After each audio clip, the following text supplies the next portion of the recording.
নমস্কার বন্ধুরা, সবাই কেমন আছেন? আশা করছি সবাই খুব ভালো আছেন। আমার নতুন একটি ব্লগে আপনাদের সবাইকে স্বাগত জানাচ্ছি। আজকে দিনটা কিন্তু হলো শুক্রবার। আজ শুক্রবার সকালবেলা উঠে যে আমার তো ফার্স্ট কাজ হচ্ছে এটা, যে দুধ জাল দেয়। আগে ব্রাশ করি, মানে দুধটা জাল দিয়ে নিই, তারপরে হচ্ছে আমি ব্রাশটা করি। ততক্ষণে মানে দুধটা ফুটতে শুরু করে দেয় আর কি। তা নাহলে দেরি হয়ে যায়, কারণ একদম ঘড়ির কাটায় কাটায় ওঠা হয়, যেহেতু সকালবেলার স্কুল ওর। তো সেই জন্য এই যে টিফিনে ওকে করে দিয়েছে একটু পরোটা, ময়দাটা মাখাই ছিল ফ্রিজে। হ্যাঁ, তো যে একটু সুবিধা হয়েছে আর কি। তাই যে একটু ডিমের ভুজিয়া করে দিয়েছি, ব্যাস এই দিয়ে খেয়ে নেবে। একটা বড় পরোটা করেছিলাম, মানে যাতে একবারে হয়ে যায় আর কি, তো সেটাকেই চারকোনা করে কেটে দিয়েছি। খেয়ে নেবে এটাই টিফিনে। তো পুরোটা খাবে না, তবুও ফেরত নিয়ে আসবে। আর এই যে স্কুলে চলে যাচ্ছে, তো বাবার সাথেই যায় বাইকে করে। ব্যাস স্কুলে চলে গেল। আমার একটা মানে পর্ব আর কি শেষ হলো। এরপর আছে বাড়ির পর্ব। যে ছোট মা ঘুম থেকে উঠে গেছে। দুজনে কি খাচ্ছে দেখে, এর ভেতরে কি আছে দেখাও। এর ভেতরে কি আছে? ও বাবা, এর ভেতরে ক্যাডবেরি। এর ভেতরে ক্যাডবেরি আছে। খাও খাও খাও খাও খাও খাও খাও খাও খাও খাও। ডুগু দাদা এসছে, ডুগু দাদা। ডুগু দাদা এসছে বনুর কাছে, তাই তো? ডুগু দাদা কপাল কেমন আছে দেখি দেখি। ভালো নেই দেখি। বাবা কালকে কতটা কপালটাকে কেটেছে ভগবান, দেখি। হায় রে, ফুলে তখন তো আরো উঁচু হয়েছিল পুরো। ও অনেক শক্তপোক্ত। ললিপপটা এই তো এখানে আছে। এক্ষুনি দেখো বৃষ্টি হয়ে গেছে, বৃষ্টির পরেই রোদটা উঠেছে। এত সুন্দর লাগছে দেখো, আকাশটা কি দারুণ লাগছে দেখতে। আমি ভাবলাম না একটুখানি ভিডিও করে দেখাই, শেয়ার করি আর কি আমার বন্ধুদের সাথে। আর আমাদের এই ফুল গাছের ফুলগুলো, এই যে পুরো আমাদের গেট থেকে আমি এই ভিডিওটা করছি, এত সুন্দর লাগছে দেখতে। এই ফুলগুলো পুরো জল পড়েছে, আর উপর থেকে ওই যে রৌদ্রটা আসছে, দারুণ লাগছে একদম দেখতে। ভীষণ সুন্দর। ফুলের মধ্যে, পাতার মধ্যে জলগুলো রয়েছে, এদিক থেকে রোদের আলোটা এসে মানে আরো সুন্দর লাগছে ফুলগুলো। আর এই পুরো হেলে গেছে একদম, ওই সানসেটের ওপর থেকে পুরো নিচে, মানে বৃষ্টিতে নিচে নেমে এসছে সব ফুলগুলো।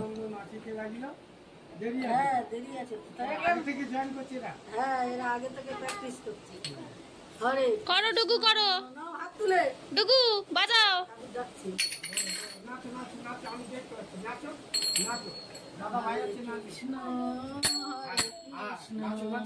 কৃষ্ণ কৃষ্ণ হরে হরে, দেখো দেখ কিরম অসভ্য ভাঙছিস কেন। আর আজকে দেখো, ওই যে বলেছিলাম আটা ময়দা দুটোই হচ্ছে নিয়ে আসতে হবে, তো আনা হয়নি এখনো। তো বললাম যে তাহলে দেরিও হয়েছে অনেক, তা বললাম তুমি সে আজকে অনেকদিন তো আমরা কেনা টিফিন খাই না, একটুখানি আজকে তাহলে কচুরি নিয়ে আসো। তো কচুরি বা পরে যাই হোক, যাই পায় বললো কি আনবো, তাই বললাম যা পাবে তাই নিয়ে আসবে। তো ওই যে ও এনেছে কিন্তু কচুরি। ছেঁড়া পরোটাটা অতটা আমার ভালো লাগে না, যেটা পেটাই পরোটা আর কি, ওরা ভালোবাসে সবাই, আমার অতটা ভালো লাগে না। তো আমার এই কচুরিটা কিন্তু বেশ ভালো লাগে। একটা কচুরি করে না ডালদা দেয়া, ওটা ভালো লাগে না। এটা কিন্তু ওটা নয়, এই কচুরিটা খুব ভালো খেতে। কোনো রকম ডালদা টাইপের কিছু নেই, আর কোনো রকম মানে ওই যে কচুরি খাওয়ার পাটে ঢেকুর টাইপের ওঠে, সেই রকমও কিন্তু কিছু না। না হলে বাইরের কচুরি কিন্তু খেয়ে সবার হজম হয় না। তো এই যে তার সাথে দিয়েছে এই যে আলু আর মটরের হচ্ছে ঘুগনি, তার মধ্যে পেঁয়াজ টিয়াজ দিয়ে করেছে আর কি। তো আজকে তো আমাদের শুক্রবার, নিরামিষ, মানে কোনো অসুবিধা হবে না।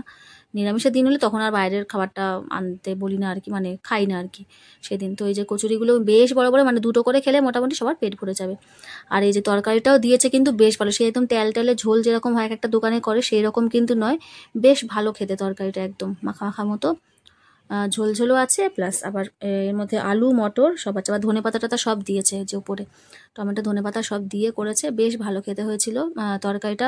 মানে এই দোকান থেকে এনেছে, মানে এটা মানে অন্য দোকানে, এই দোকানের তরকারি মনে আগে আনেনি, মানে কচুরি তরকারি আগে আনা হয়নি, এটা এনেছে অন্য দোকান থেকে, কারণ এর আগে যতবারই খেয়েছি তরকারিগুলো অতটা ভালো লাগে না। হরে রাম হরে রাম, হরে কৃষ্ণ হরে কৃষ্ণ। এই যে আমার ছোটো মা ওখানে তার ডুগু দাদার সাথে নাচতে ব্যস্ত, গান করতে ব্যস্ত। আর এখানে দেখো না, এই টিফিনটার সাথে না, এই যে মানে ঘুগনি আর এই কচুরিটার সাথে একটা চাটনিও দিয়েছিল। এটা সেই হয় না আমাদা একটা চাটনি, আমাদা টাইপের, সেই আমাদার মতো, মানে খুব সুন্দর একটা সেন্ট, ভীষণ সুন্দর গন্ধ, আর দারুণ টেস্ট, একটু টক টক, একটু মিষ্টি মিষ্টি, নোনতা নোনতা, আর হচ্ছে মারাত্মক পরিমাণে ঝাল, লঙ্কাটাও দিয়েছে সেই রকম। কিন্তু মানে ঝাল হলেও খাওয়া ছাড়তে পারবে না, মানে এতটাই টেস্টি ওই চাটনিটা, খুব সুন্দর খেতে। ওটা কিন্তু ভাত দিয়েও বেশ ভালো লাগে খেতে। তো একটুখানি রেখেই দিয়ে দিয়েছিলাম আর কি। তো দেখো আজকে হবে হচ্ছে পমফ্রেট মাছ এনেছে, মাছের ঝোল হবে। পমফ্রেট মাছটা হচ্ছে নুন হলুদ মাখিয়ে মা পরিষ্কার করে কেটে নুন হলুদ মাখিয়ে রেখেছিল, আর আমি এই যে ভেজে নিচ্ছি। খুব একটা বড় না আবার খুব ছোটো নয়, মোটামুটি মিডিয়াম সাইজ আর কি। পমফ্রেট মাছ কিন্তু ভীষণ ভীষণ উপকারী, বাচ্চাদের পক্ষেও ভীষণ উপকারী আর বড়দের জন্য তো উপকারী। কাঁটাও নেই, বাচ্চাদের খাওয়াতে কোনো অসুবিধাও নেই, খুব উপকারী পমফ্রেট মাছ। আর হবে এই যে আলু বেগুন দিয়ে ঝোল। এই যে বেগুনগুলো আগে আমি ভেজে নিয়েছি, বেগুন ঝোল হোক ঝাল হোক আগে সবসময় বেগুনগুলোকে আমি আলাদাই কিন্তু ভেজে নিই, বেগুনের টেস্টটা খুব ভালো আসে আলাদা ভাজলে।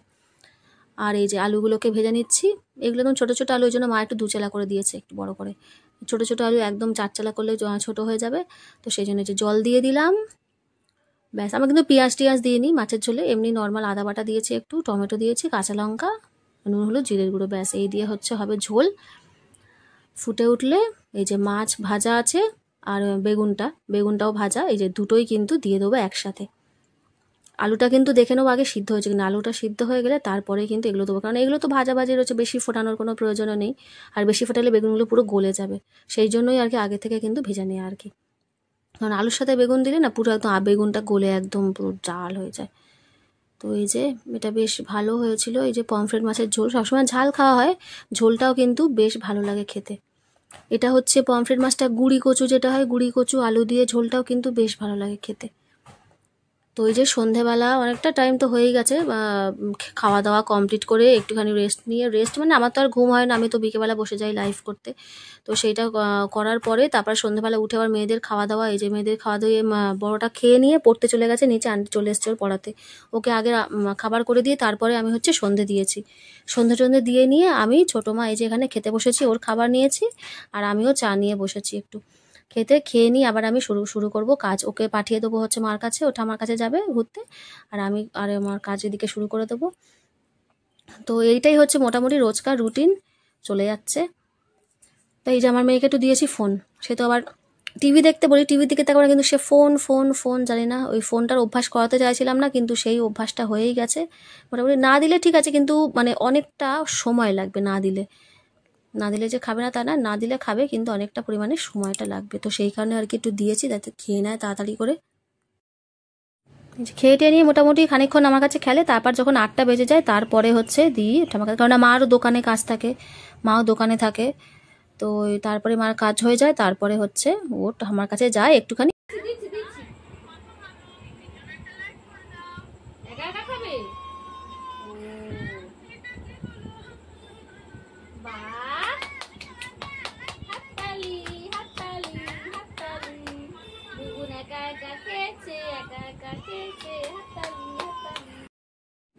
তো আমার ভিডিওটা বন্ধুরা আজকে আমি এখানেই শেষ করলাম। সবাই খুব ভালো থাকবেন, সুস্থ থাকবেন, দেখা হচ্ছে পরের একটি ভ্লগে। আর যদি আমার ভিডিওটি ভালো লেগে থাকে তাহলে আমার পাশে থাকার অনুরোধ রইল। আজকের মতো এখানেই, সবাইকে নমস্কার।